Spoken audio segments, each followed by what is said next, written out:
Connecticut, the one state on the East Coast that no one visits. First of all, the weather in Connecticut is miserable. The winters here are completely unbearable, with major snowstorms and snow everywhere for half the year. Don't get me wrong, I love having a snowball fight as anyone else, but with the freezing temperatures, I can't even make a snowball with 2 gloves on. But hey, as you're needing the Constitution state for a contribution during the 17th and 18th century. And yeah, that's about it. This state peaked 300 years ago, and it's been going downhill ever since.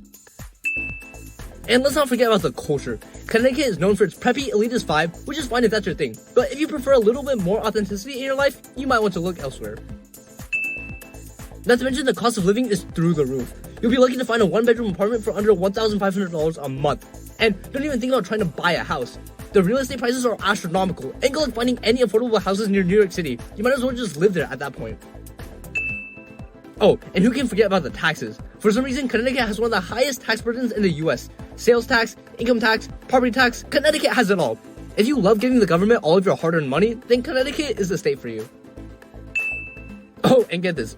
Even with the incredibly high taxes, the roads and traffic still suck everywhere. One reason has to do with the proximity between Boston and New York City, but government neglect can't be forgotten as well. There's also just way too many cars here in general. Even the tiny rural areas get traffic jams somehow.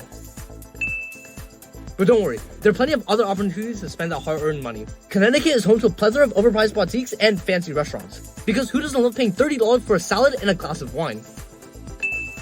But wait, there's more. Just wait until you experience the entertainment options in Connecticut.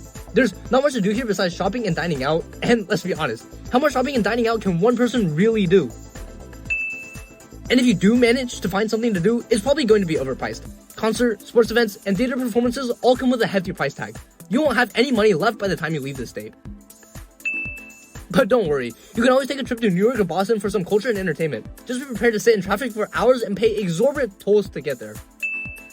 With all the high taxes and exorbitant cost of living, a lot of major corporations are also leaving the state. Connecticut lost a ton of jobs and has a higher unemployment rate than the rest of the nation. People here are constantly leaving, and if that doesn't hit at the issues with the state, I don't know what else to tell you.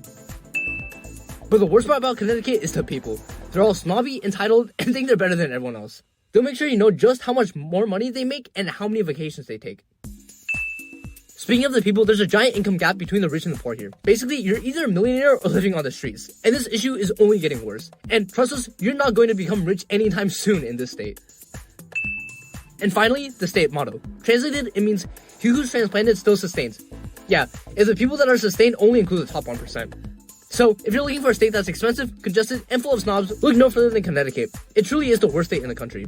Thanks for watching, hit that subscribe button, and don't forget to comment which location you'd like to see roasted next.